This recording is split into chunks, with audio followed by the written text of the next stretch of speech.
Welcome back to the Get Off the Treadmill podcast for practice owners and leaders, where we are obsessed with how to build a successful practice and get a life too. Hi, I'm Chuck Blakeman, and we're going to dive into another topic that helps us make more money in less time, get off the treadmill, and rehumanize dentistry by giving everybody their brain back. Today, we're going to dive back into the 7 stages of practice ownership. Last week, we talked about why we got on the treadmill, and today we're going to talk about how we get off that treadmill. We talked about the first 4 stages of practice ownership in the last podcast. Stage 1, startup. Stage 2, survival. Stage 3, subsistence. And Stage 4, stability. Check that podcast out if you haven't yet. Today, we'll address Stage 5, success, Stage 6, significance, and Stage 7, succession. Maybe up to 95% of practice owners never experience anything beyond Stage 4, stability. Not because it's extremely hard to get to Stage 5 success, but because we simply don't intend to build a mature practice that gets us to Stage 5 or beyond. We never thought it was possible because being a hostage to your practice is just the price you pay for freedom. Sounds kind of silly. You'll hear this over and over because it's one of the most important lessons I've ever learned. You get what you intend, not what you hope for. So the question today is going to be, what intention is needed for you to get to Stage 5 or beyond? Let's answer that first by talking about the random hope strategy of business. If we're not being intentional about getting to Stage 5 success and beyond, we default to the most popular, most ineffective way of running a practice, what I call the random hope strategy of business. I used it in my first 5 businesses, and I see dentists totally committed to it every day. The random hope strategy of business works on 2 dumb intentions and 1 dumb hope. Intention number 1, I intend to work really hard. Intention number 2, I intend to make some money. And the 1 dumb hope, I hope it all works out. The problem is you get what you intend. Hard work and making some money, but you do not get what you hope for, a great life. How dumb is it to intend to work hard or make money, but not to intend to have the time to build a great life from it all? What are you intending? Change your intentions right here and right now today. As I put on the back of my first book titled Making Money is Killing Your Business, use your practice to build your ideal lifestyle. Stop intending to work hard or even make money, which is just a resource. Intend to build a great life, and then require that your practice give you both time and money to build that significant life. Let's decide something different today. Okay, so you got sucked into making money like everybody else, and you never thought intentionally about building a practice that makes money while you're not there. You've been stuck in Stage 4 as treadmill doctor and just thought it was normal. No one has challenged you to think it's normal to do something else or something more. That's okay. There's a great old Chinese proverb, the best time to plant a tree is 20 years ago. The next best time is today. There's plenty of time to get this right. In fact, getting it right won't take all that long compared to bouncing between stages 2, 3, and 4 for the next 30 years. Let's plant your tree today. Basic practice maturity. We got to understand what that is. Let's lay a baseline. The 2 indicators of mature practice are, number 1, you are no longer the only producer, even if you choose to continue to produce. And number 2, the practice makes money when you're not there. It's up to you to describe what a mature practice means to you. But anything less than these 2 things, and you're still on the treadmill. And this isn't about becoming a business person. If you love being in the operatory, then hire somebody else to run the business. What is the highest and best use of your time? Make that part of your lifestyle at work. The question is, do I have to go to work or do I get to go to work? Choice is the foundation of all freedom. It's especially important to remember that practice maturity really isn't about the practice at all. It's about you and your lifestyle. The only way to really know that your practice is mature is if you are living the life you want to live as a result of owning that practice. The size of your practice and how much money it makes doesn't matter. The lifestyle you are experiencing is what counts. To build a practice that provides the lifestyle you want, you need a vision that motivates you. And guess what? Making money is not an empowering vision. I know plenty of people who've tried it, including me. One of our advisors in Virginia, Eddie Drescher, has a client who told him, after $150,000 a year, it didn't make me any happier to be making $500,000. Some people push the numbers up or down, but you get the point. Money never makes life more meaningful. What we do with it can. A successful practice owner eventually figures this out. Making money is not an empowering vision, neither is a lifestyle being trapped as an employee of yourself. Either way, if you want to be successful, you're going to need to figure out how to build a practice that makes money while you're on vacation, as well as while you're also trying to make money. The successful practice owners do both. We call it dual tracking. That's another podcast you can check out. The successful practice owner gets to stage 5 or beyond.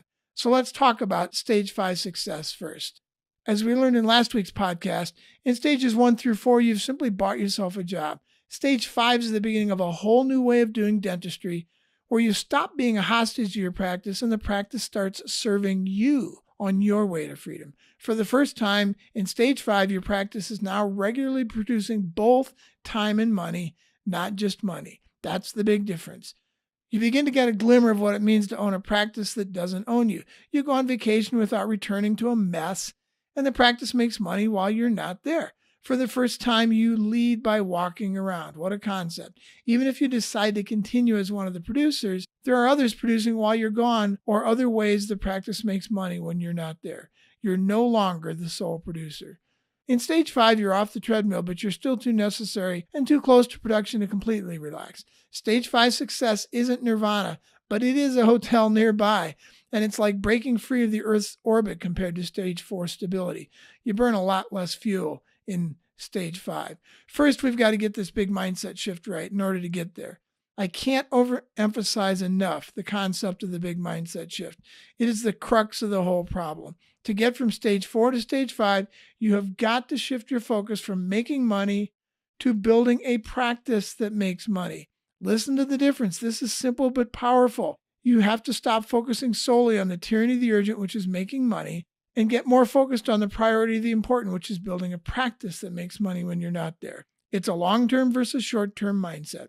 The fundamental shift is that the practice owner realizes a sustainable practice is rarely built on the production of the owner. It can be built on the talent of the owner or the vision of the owner, but if the owner is the one doing the majority of the production, you will be trapped in stage 4 stability. The owner has to learn to resist spending all their time making money to pay this month's bills and figure out how to get the practice to do it for them. The overwhelming majority of practice owners never figure this out, not because they can't, but because they have a one-track mind for making money to pay this month's bills, short-term thinking. Wasting time to work on the future, which brings in no money this month, is simply off the table. They are focused on short-term gain, and that is the biggest reason most practices never grow up. The owner simply never intends to build a mature practice. They just intend to make money. Part of the big mindset shift is moving from a production focus to a process focus. As you recall, in stages 1 and 2, sales dominated the owner's activity. In stages 3 and 4, the craft or production dominated his or her time. To move from stage 4 stability to stage 5 success, the owner's thinking changes from production to process, from being the craft person to instilling in others the ability to produce like the owner does. In stage 5, the owner gets the assembly process out of her head onto paper and then teaches others how to do the production. Stakeholders know what to do and when to do it, and they come to work every day clear on how they fit into the big picture. This isn't an easy thing to pull off, and most practices drag it out for years when really it should only take months. We call this process freedom mapping, and it uses a time-tested tool called process mapping. Freedom mapping helps every stakeholder understand clearly that they do not have a job, but are part of a process that is much bigger than themselves and their own duties. Freedom mapping helps every stakeholder understand that they all have customers, whether they are internal or external. As a result, they stop asking the question, "Did I do my job?" which is a very destructive question. And they start asking, "Is my patient happy? Will they want to work with me again tomorrow?" I think we have 3 or 4 podcasts that will be dedicated solely to freedom mapping of your processes because it is so important. So look for those to come. Some practice owners are going to look at this and say, "I'm a stage 5 success practice owner because I have other people in the production roles and I can take Fridays off." That's not the test. What happens when you go on vacation, or more importantly, when you get back? Can you go away for weeks at a time without chaos ensuing? If not, you're still a stage 4 stability practice owner masquerading as a stage 5 success owner.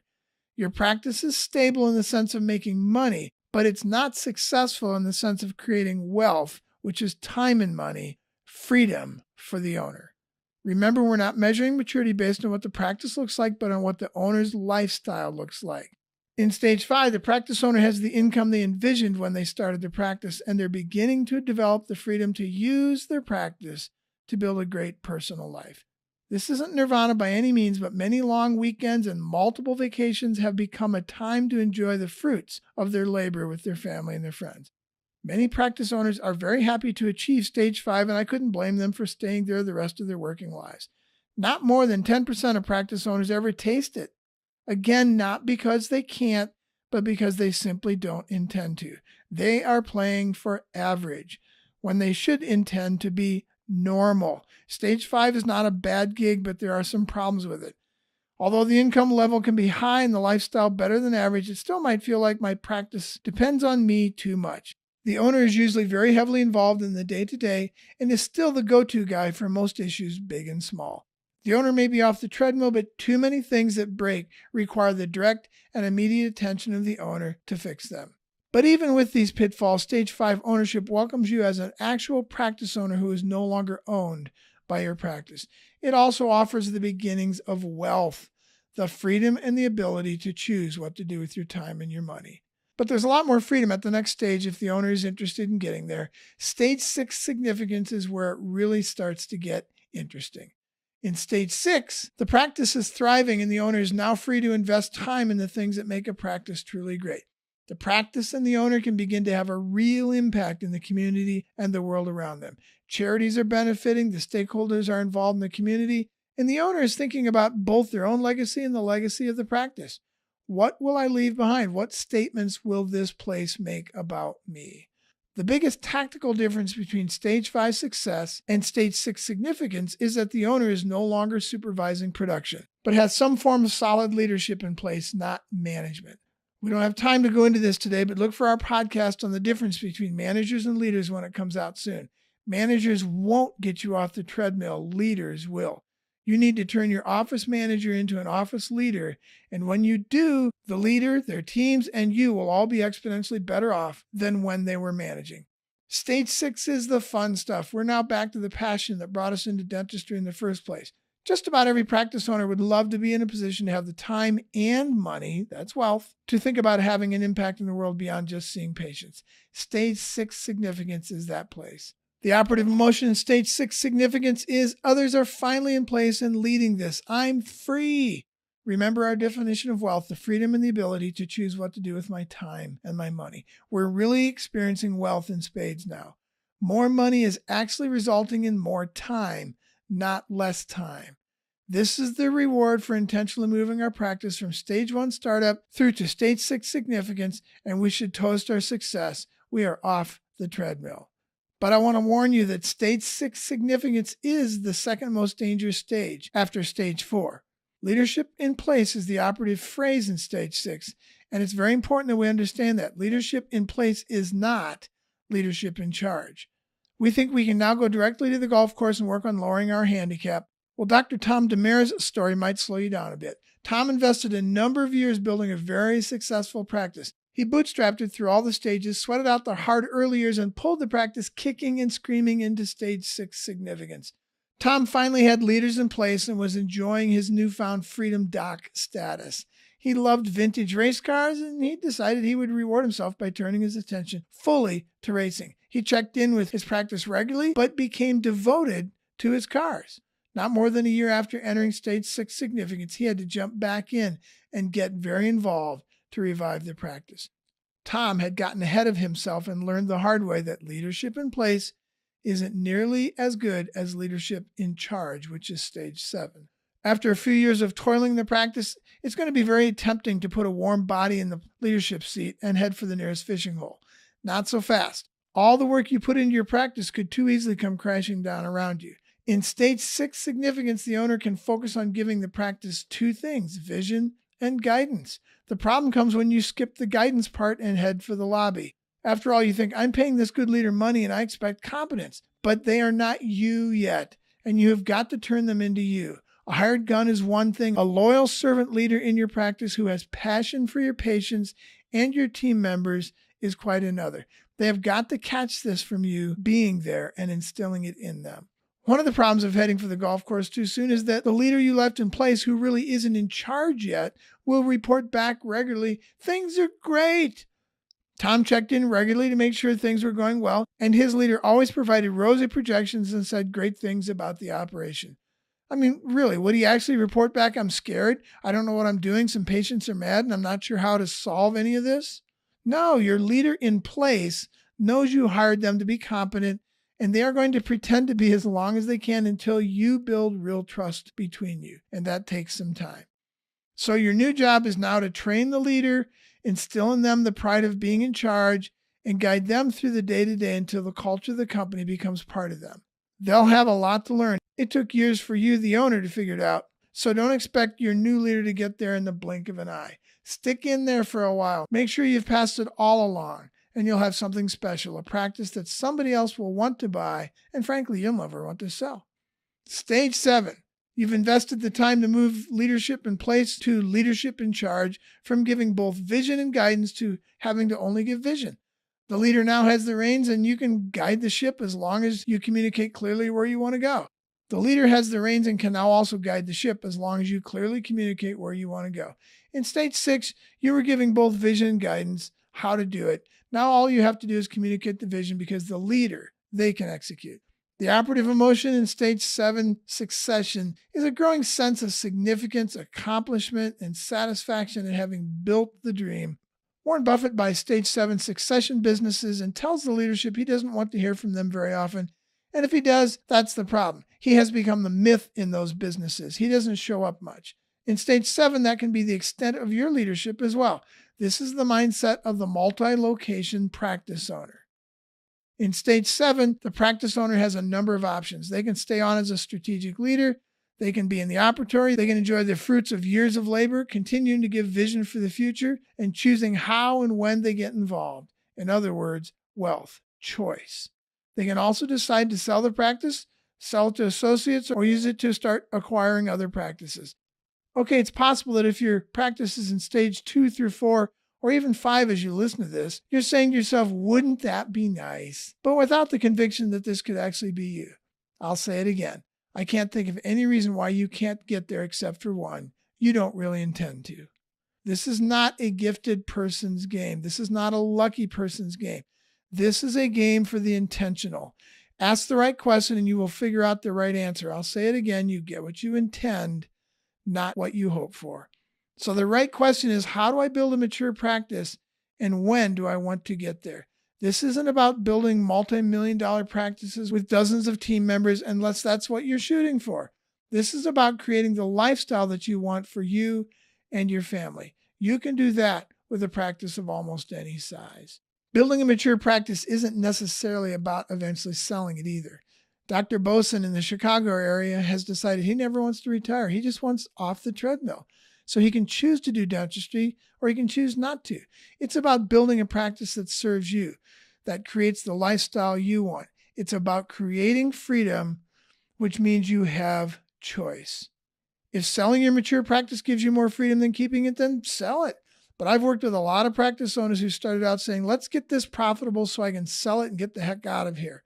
But after they got there, I reminded them of this, and many times the response is, what are you, crazy? I'm having too much fun to sell this. I understand the desire to sell and get out when things are tough in stages 2 through 4, but it's possible you'll feel differently once you get to stage 5 or 6, and you might never want to sell this thing. It becomes an asset, a true asset, not a liability. All right, so what do we do next? Let's get practical. What stage of practice ownership are you in? 1, 2, 3, or 4? Where do you want to end up, and by when? And what is the next one thing you can do to get to the next stage? By when? Let's have a date for when you want to get to stage 5, 6, or 7. And then let's have a date for when you want to get the next one thing done to get you to the next level. If you'd like a copy of the 7 Stages of Business Ownership emailed to you for your ongoing reference, we can get you a fancy copy of it. Just email grow@cranksetgroup.com or Krista@cranksetgroup.com, Krista, and Krista will send one right out for you. Next week, we'll put a cap on the 7 stages of business ownership by talking about the outside influences that can get in the way of achieving your goals. If this podcast was helpful, please subscribe by computer or by phone. Or connect with us at www.gottsummit.com, 2T's, G-O-T-T summit.com. That stands for Get Off the Treadmill. We have those summits quarterly for dental practitioners only. Or connect with us at www.chuckblakeman.com or email us at grow@cranksetgroup.com. Let's get off that treadmill. Let's get into the participation age. I look forward to seeing you in the next podcast. Thanks.